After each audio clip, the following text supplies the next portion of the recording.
Yo, what's going on, guys? Today I'm going to be going over the NFL slate on Thanksgiving Day. The NFL always has 3 games every Thanksgiving, so got a 3-game NFL slate. Gonna do like I normally do in my NFL videos and go through each position and talk about some of my favorite plays.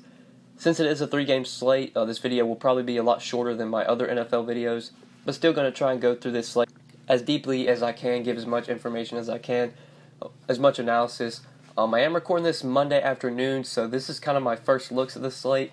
Just talking about some of the guys that stand out to me that I feel like I'm going to be playing in most of my lineups. Before we do get started, though, going through each position, I would appreciate it if you guys would drop a like on the video.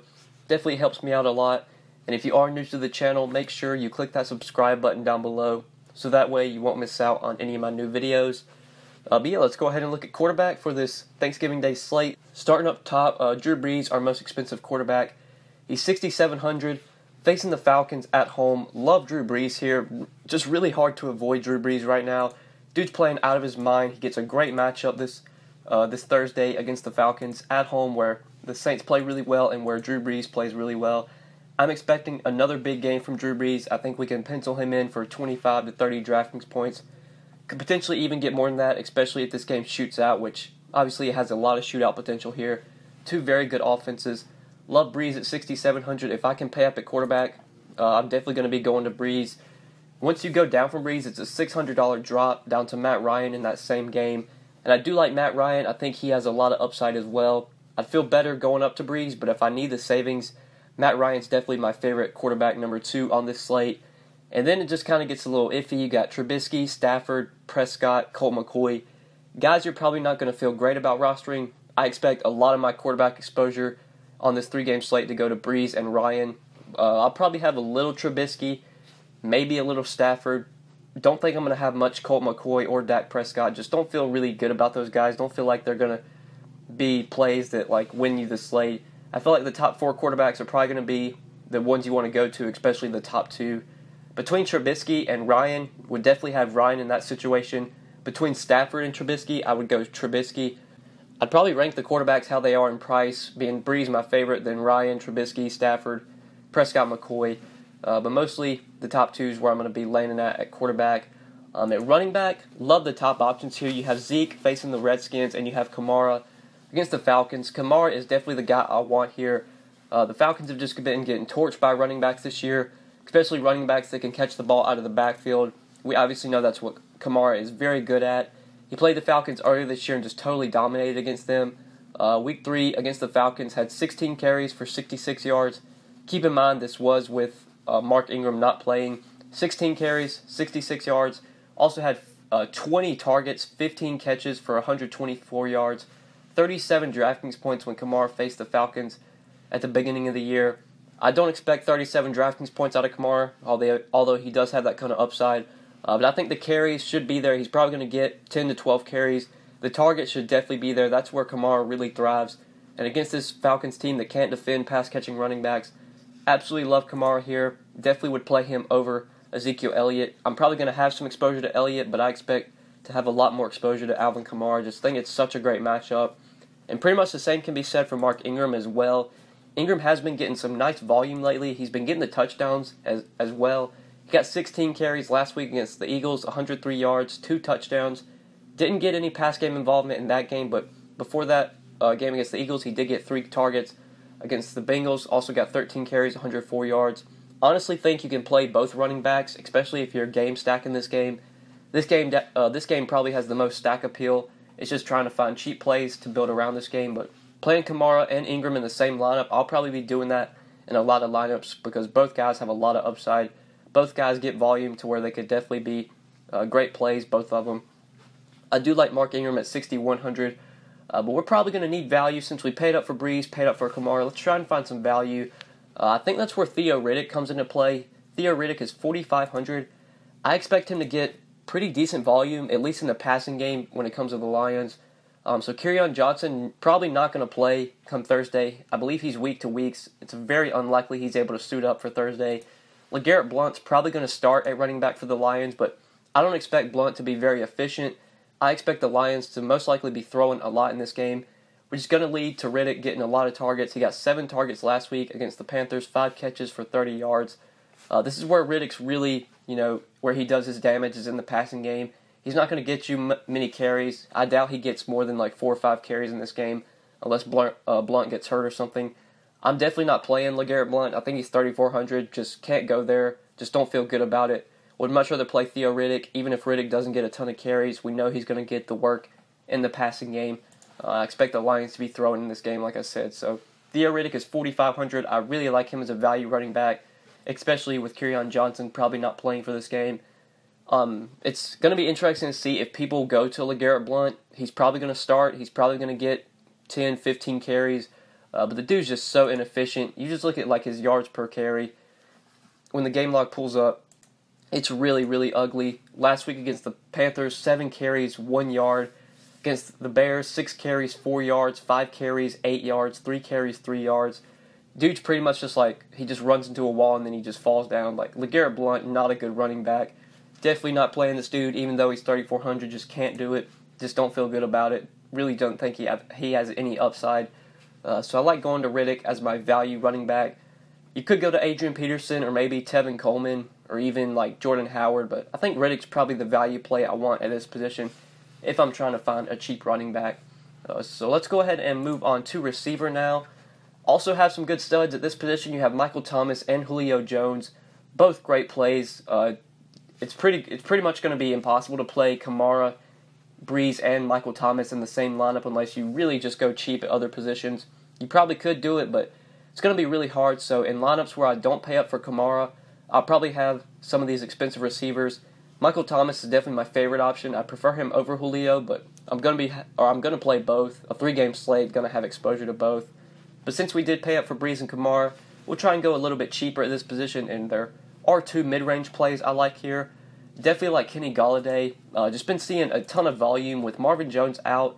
I think it's unlikely Jones is able to play on a short week. I doubt he plays here against the Bears, so I'm expecting Kenny Golladay to remain the number 1 receiver. And last week against the Panthers, with Marvin Jones out, he got 14 targets, 8 catches, 113 yards, and a touchdown. If Marvin Jones remains out, I expect the targets to be there for Kenny Golladay. And at 6,400, he does still feel a little bit too cheap, especially on a slate where we kind of need cheaper options so we can fit in the studs. I like Kenny Golladay at 6,400, just really stands out as a clear option. And then picking between these 5K receivers, I think is going to be pretty key, whether you go with Amari Cooper or A-Rob or Ridley or even Marvin Jones if he's able to play. I think right now the guy I'm leaning with is Amari Cooper. I do like Amari Cooper here against the Redskins.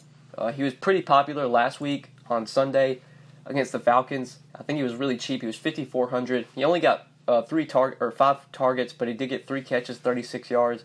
It was not a good game for Amari Cooper. He only got 5 targets after coming off an 8-target game against the Titans and a 10-target game against the Eagles. I'd expect a bounce-back game here for Amari Cooper. At 5,700, I do like him as a cheaper receiver.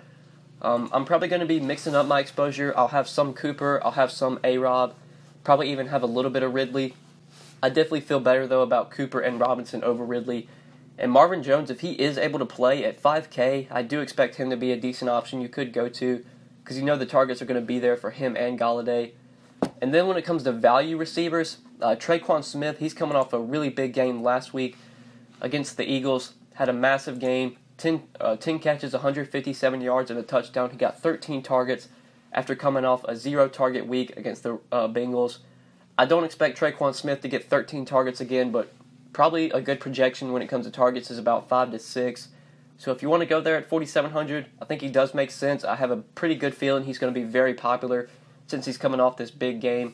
You could go to QUAN Smith. The Saints did pick up Brandon Marshall, and I think he is probably going to play for this game, or he could potentially be active for this game, which could cut into the workload for QUAN Smith. But at 4,700 in that shootout, I could see going there. I'm going to have QUAN Smith in some lineups, but I don't think he's going to be a core play for me, especially since I expect him to be very popular. And then when you get down to like Mohamed Sanu, Cole Beasley, Josh Doctson, I feel like these are kind of your dart throws, your GPP plays. You're probably not going to have a ton of exposure to these guys, but if you're searching for value, these guys are definitely in play. They're going to be on the field.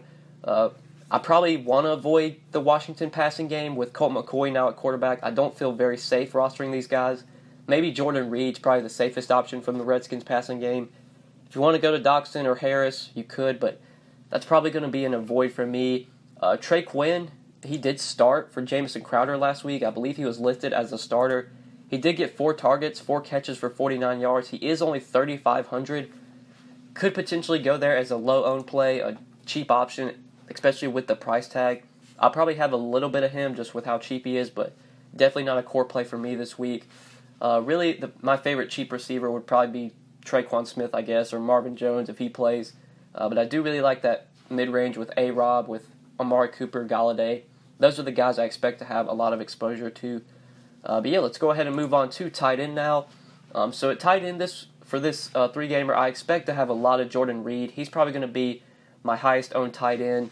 He's coming off a nice game last week, and with Colt McCoy in at quarterback, he was able to find the end zone. McCoy did hit Reed for a touchdown. Reed got 11 targets last week, 7 catches, 71 yards, 20 DraftKings points, did get the touchdown, 20 DK points. Big game from Jordan Reed last week. I expect the targets to continue to be there. He's getting 6 to 8 targets just about every game, sometimes even more than that if the Redskins have to throw. And against Dallas, I don't think this is a bad matchup or anything for Jordan Reed, so definitely like him at 4,700, probably my favorite tight end. I'll have a little bit of Austin Hooper, I'll have a little bit of Trey Burton, but don't expect him to go much cheaper than that, like Benjamin Watson, Geoff Swain. I don't expect to be playing these guys. I'm really just going to be sticking to Reed, Hooper, and Burton, with Reed being my favorite guy. The Lions really don't use their tight end much. I think Michael Roberts was out last week. I don't even know if Luke Wilson even got any targets last week. He got 1 target last week with Michael Roberts out. Roberts, he has had some decent games this year. Against Miami Week 7, he did get 2 touchdowns in that game, but I probably won't be going there even at 2,500. Just don't feel safe about that play. So Reed, Hooper, Burton, I think you just stick to those guys. Probably don't go any cheaper than that. Ben Watson, I don't even think I want to go to him. He didn't get any targets last week. He got 1 or 2 targets the week before that, 4 targets. Just not enough targets for me to want to consider him. Just going to play probably the top 3 guys at this position. Tight end, pretty quick and pretty easy to go over that. So let's move on to defense now. So defense for this 3-gamer, I expect probably to go to the Cowboys in most of my lineups because I don't really think Colt McCoy is very good. The Cowboys are the most expensive defense. They are 3,200, but 3,200 really isn't an insane price to pay for a defense at home, especially against a bad quarterback. I do like the Cowboys. I think the Bears against Matthew Stafford's definitely in play. The Bears have a really good defense. They can put pressure on the quarterback. I do like the Bears at 2,900. And then my value defense I'd go to would probably be the Lions at 2,400. The Bears' offense still, in my opinion, is not really that good of an offense. Trubisky's had some good games this year, but at times he can look really bad. The Lions are at home. They are really cheap. They're 2,400. So Cowboys, Bears, Lions, probably going to be the defenses I stick to the most. Saints and Falcons defense is definitely going to be probably excludes for me. Not going to have any exposure to them. Mostly the 3 defenses I talked about are going to be the ones I play in most of my lineups. So yeah, I think that's it for defense, guys, and I think that's it for this 3-game Thanksgiving Day slate. Hopefully you guys did enjoy the video. I know it's a quick one, but just a 3-game slate, not a ton to talk about. I did want to get this video out in time for you guys to consume it, so that's why I'm recording this early on Monday. So it'll be out 3-4 days before the game starts, so you got plenty of time to watch it. I'm recording this Monday, going to make my Week 12 for the Week 12 main slate. That video will go up on Tuesday, so I would appreciate if you guys would check that out. Hopefully you enjoyed this video. If you did, just make sure you drop a like. If you're new to the channel, be sure you click that subscribe button before you get out of here. If you have any questions, feel free to hit me up on Twitter, or you can leave any comments down below, and I'll get back to you as soon as I can. But yeah, guys, happy Thanksgiving. Enjoy the day. Hopefully you guys make some money, and good luck on Thursday. Peace.